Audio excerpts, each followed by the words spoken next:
Dober dan, dobrodošli na vznemirljivem popoldnevu, saj meni so bile te srede vedno zelo všeč. Jaz vam bom predstavil nekaj, kar se dotika jezika in sicer malo stališča tega, s čimer se jaz ukvarjam. Jaz se precej ukvarjam kot nevrolog z boleznijo motoričnega neurona, z boleznijo ALS in tukaj na fotografiji je John Bell, to je bil angleški nogometaš, ki je pri 27 letih zbolel s to težko, verjetno najtežjo boleznijo, kar jih poznamo. V 4 letih približno zaradi te bolezni prenehal hoditi, prenehal uporabljati roke, prenehal jesti, požirati, prenehal govoriti in na koncu tudi zaradi odpovedi dihanja umrl. To je takšna usoda, ki doleti bolnike za to težko boleznijo in jih lahko pripelje do tako imenovanega stanja vklenjene zavesti, se pravi stanja, v katerem je lahko zavest znotraj možganov popolnoma normalno delujoča, pa vendar izgubi sposobnost, da bi na kakršenkoli način navzven pokazala, povedala, sporočila, kaj se dogaja. Takšnih stanj je v nevrologiji še nekaj. Včasih so to neka delna stanja, recimo visoke poškodbe hrbtenjače, kjer predvsem roke in noge odpovejo, lahko tudi dihanje, možganske kapi, ki prizadenejo možgansko deblo, kjer so ti centri za povezave pa ohranijo normalno delujočo kognicijo, ker sta možganski polobi normalni, tako da s takšnimi stanji se srečujemo. In seveda en od pomembnih vidikov takšnih stanj je ravno komunikacija. Tako kot je komunikacija pomembna pri zdravem človeku, je seveda še bolj pomembna pri nekom, ki je oropan vseh ostalih funkcij, ki nas delajo ljudi. In zato, lahko rečem, precej entuziazma in navdušenja spremljam razvoj na tem področju, ki ni samo lanskoletni članek, ki ga bom v mestu omenil, ampak v bistvu poteka recimo zadnjih nekaj 15 let, se pa z naskokom te možnosti vzpostavljanja komunikacije pri takšnih bolnikih povečujejo z razvojem tehnologije. Tukaj pravzaprav mi kot zdravniki nimamo prav zelo pomembne vloge, kjer ima vlogo predvsem tehnologija, računalničarji in podobni strokovnjaki. Kako lahko vzpostavimo komunikacijo z nekom, ki je v tako težkem stanju, da izgubi sposobnost komuniciranja? Tukaj je enkrat, jaz imam par filmčkov, ki zdaj v teh sodobnih časih člankov tako noben ne bere, tako da v bistvu večina člankov ima zraven še kakšen dodatek v obliki videoposnetka, pa sem jih par zbral. No, ampak tole bo en kratek insert iz filma Le Scaphandre et le Papillon, film, drugače je pač francosko-ameriški film posnet 2007, po resnični zgodbi in sicer to je zgodba Žana Dominika Bobija, to je bil en francoski, v bistvu je bil glavni urednik revije Elle, ki je utrpel pri 43 letih kap v možganskem deblu, ki ga je popolnoma ohromila. Vse, kar mu je ostalo, tukaj vidite zaradi zapletov, je še desno oko prelepljeno, vse, kar mu je ostalo, je, da je lahko mežikal z levim očesom. Poglejmo, to je pa njegova logopedinja.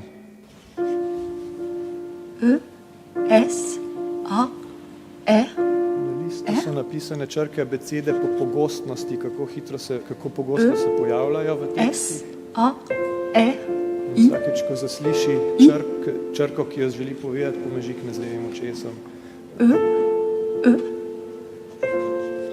Derrière le rideau de toile mitée, une clarté laiteuse annonce l'approche du petit matin.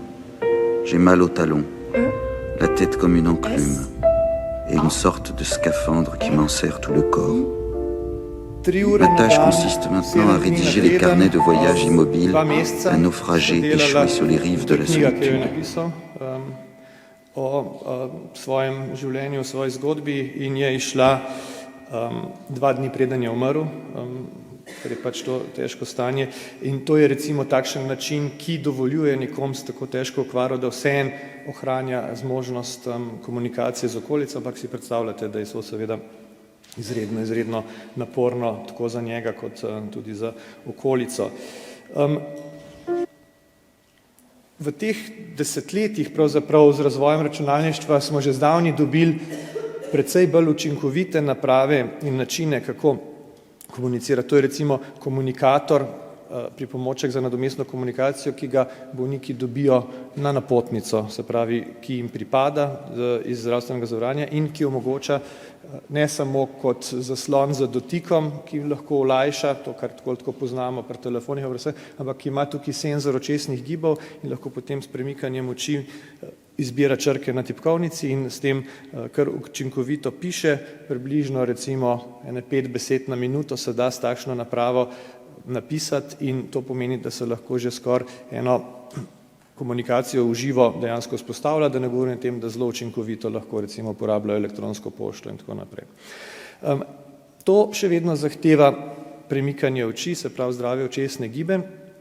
Razvoj je šel pa in gre predvsem v to smer, kaj narediti in kako priti do informacij, ki so v možganih zapisane, se pravi misli, ki jih imamo, ta neki notranji govor, ki ga imamo, pa to prevesti v neko računalniško kodo, da se potem lahko s pomočjo tehnologije izrazi navzven. In to je recimo en takšen primer, ki je tudi pravzaprav že nekaj časa na voljo.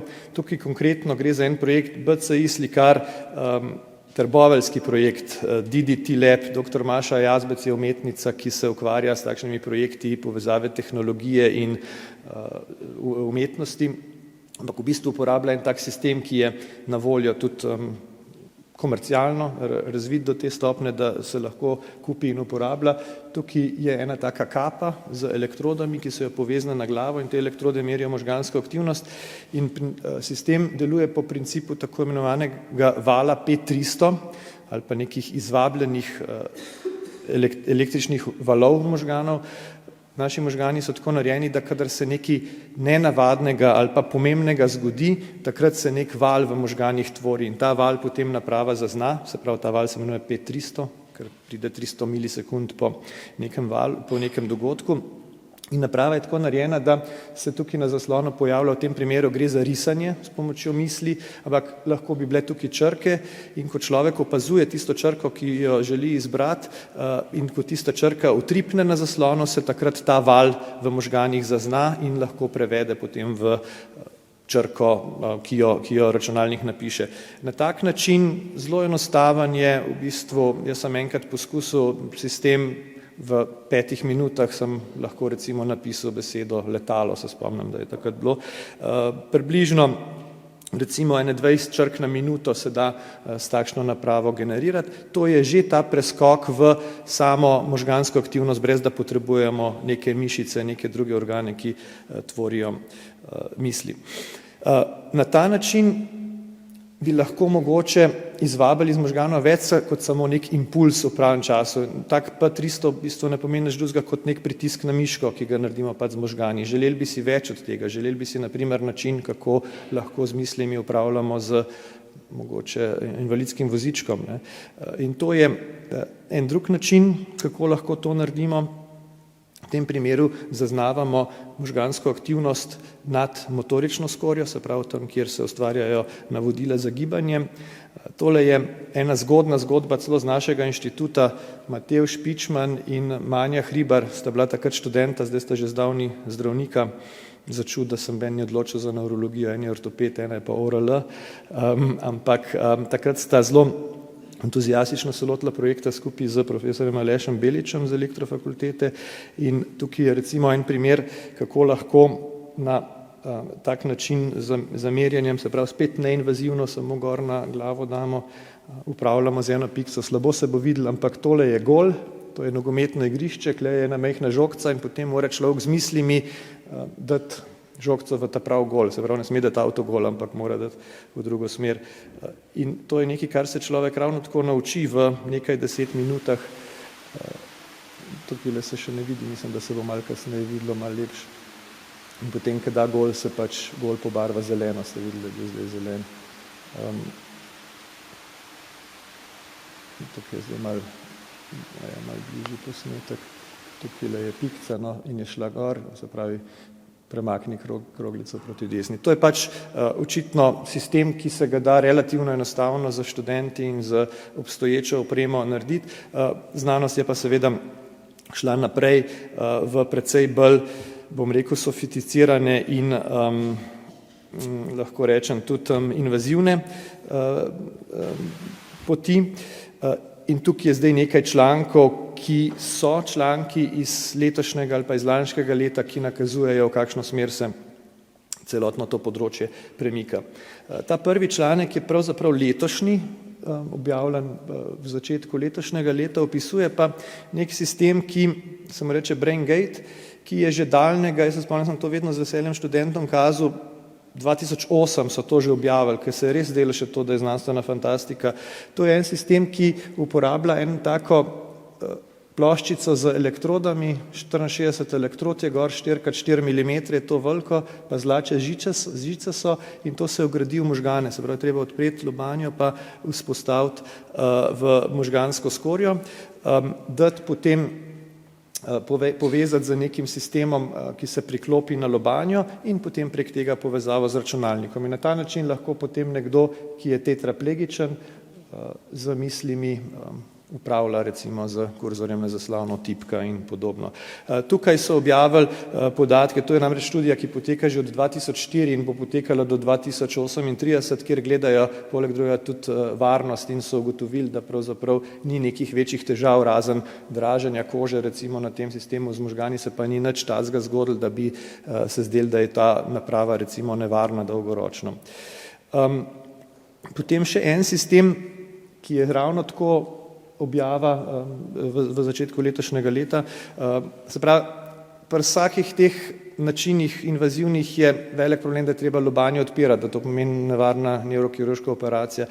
In tukaj so uspeli pokazati, da se da do informacij v globini možganov ali pa v možganski skorji pridati na tudi bolj neinvaziven način in sicer preko ven. Skozi veno vzpostavijo nekaj, čemur se reče žilna opornica, stent, in so potem temu rekli stentroda, se pravi elektroda, ki je vpeta v stent in ta stent se potisne v te venske sinuse na površini možganov, zelo blizu motorične skorje in to je zadosti blizu, da se da na relativno neinvaziven, se pravi poinvaziven način vseeno zadosti kvalitetne informacije dobivati, da je lahko takšen pacient, ki je preizkušal ta sistem, potem uporabil. Tukaj je ena možnost kombinacije z sledilnikom gibov oči, se pravi, da je z očmi vseeno opazoval in zbiral črke, ampak z mislimi je pa potem kliknil na miško, če tako rečem. Druga možnost je pa, da je uporabljal samo takšen miselni klik, da je v bistvu sistem bil tako narejen, da so samo prikazovale opcije in je potem on si izbral tisto, ki bi jo želel. Bistvo študije je bilo, da so pokazali, da je ta sistem varen. Bilo je, mislim, da 5 bolnikov vključenih in pri nobenem od njih ni prišlo do kakšnih zapletov. Potem, to je ta osrednji članek, tukaj gre za sistem, ki je zanimiv z tega stališča, da se izogne očem, vidu, se pravi, da pacientu ni treba gledati, premikati oči, mežikati in tako naprej, ampak da poteka to vse preko sluha, preko slušnega sistema in sicer princip sistema je takšen, da so elektrode vgrajene spet v skorjo možgansko, v motorično skorjo, potem pa pacientu spuščajo določeno višino zvoka iz signalov, iz hitrosti proženja signalov v motorični skorji pa generirajo zvok. In pacient zmore za svojo aktivnostjo možganov spreminjati višino tona, se pravi dvigati ton z mislimi ali pa spustiti ton z mislimi. In na ta način dobi možnost izbire da ne. Se pravi, če z mislimi dvigne ton, bo to ja, če z mislimi spusti ton, bo to ne. To je konkretno opis študije pri pacientu z ALS, bom pokazal, pa bom zraven malo komentiral. V nemščini je, če zna kdo nemško, ampak ni treba. Jetzt fangen an wir mit Freespiller. Se pravi, pacient z ALS, ki je izgubil nažalost vse sposobnosti gibanja, vključno z držanjem odprtih oči, se pravi, ki je pravzaprav izgubil tudi to možnost, da bi lahko nekaj gledal pa se odločal, sliši pa seveda dobro in vse razume. V tem primeru mu računalnik sugerira najprej vrstice, reče rumena Buchstabe vrstica, rdeča Nein. modra, potem pa v posamezni vrstici Neues bere Wort. črke in on, če boste slišali s tem z modulacijo Neues zvoka, Wort. izbere ja ali pa ne. Ja, In tukaj je recimo napisal, ženi je rekel, da če lahko mu juho zmiksa, ker dobi juho Es. po cevki, ne, je pač prosil za to, da mu juho zmiksa. es. Ja, Ja, in jo potrdi sistem. der aktuelle Satz ist Mixerfüllsuppe mit Fleischmajon leg LOS. Nova Gelb. črka. Nein. Ne, to, kar ga je vprašal, ne vem, kaj ga je. Potem tle pač še en drug sistem. V glavnem, na ta način so uspeli pokazati, da je pacient zmogel komunikacijo. Der Mislim, da je aktuelle lahko Satz tako, ist Mixerfüllsuppe mit Fleischmajon leg. je pač, mislim, da je v eni uri en kompleten stavek zmogel. Jetzt fangen an wir mit Freespeller. So, du kannst sagen, was du willst. Wir fangen an. Imamo vso komunikacijo. In še za konec, še en članek, ki se mi je zdel zanimiv, tako imenovana govorna proteza. Tukaj pa so poskusili z merjenjem aktivnosti nad govornimi predeli možganov ugotavljati, brati, kaj pacient hoče povedati in to potem spremeniti v govorni signal, tako da potem računalnik namesto pacienta govori, gre za nekoga, ki je zaradi kapi v možganskem deblu izgubil sposobnost govora. Ta študija je zelo pomembna in zanimiva, zato se bom pokazal malo insert, pa ga komentiral, ker uporablja vse te, to je recimo brez pač takšnega sistema, on je lahko s palčko počasi izbiral črko po črko, potem pa z vso to recimo razvojem softvera za predikcijo govora, ugotovili so, recimo uporabljajo predikcijo v stavkih, se pravi, tako kot v naših telefonih, če eno besedo napišeš, sistem pogrunta, kjera je največja verjetnost, da bo naslednja beseda in ti jo predstavi in tako naprej. In za vso to kombinacijo lastnih misli in pa enega računalnika, ki je pameten in ki zmore pogruntati, kaj je najbolj verjetno, da bo pacient rekel, je potem on dejansko zmogel, tukaj so pač testirali 50 različnih besed, zmogel generirati stavke in misli, tako da je potem računalnik za njega govoril. Da je to zares pomembno, bi rad pokazal sam s temle kratkim videom, ki smo ga sicer naredili za en drug dogodek v januarju za gospodovim privoljenjem, ga še enkrat pokažem. Tukaj gre za gospoda Borisa Prašnikarja, ki ima ALS že nekaj let in ki pravzaprav je lep, krasen, živ primer, kako je tehnologija za takšne paciente pomembna. Zaradi bolezni ALS sam ne morem več hoditi in tudi ne govoriti, pa grem lahko po zaslugi tehnologije kljub temu vsak dan na sprehod v naravo in vas lahko danes tudi vse z veseljem pozdravljam. Hvala za pozornost.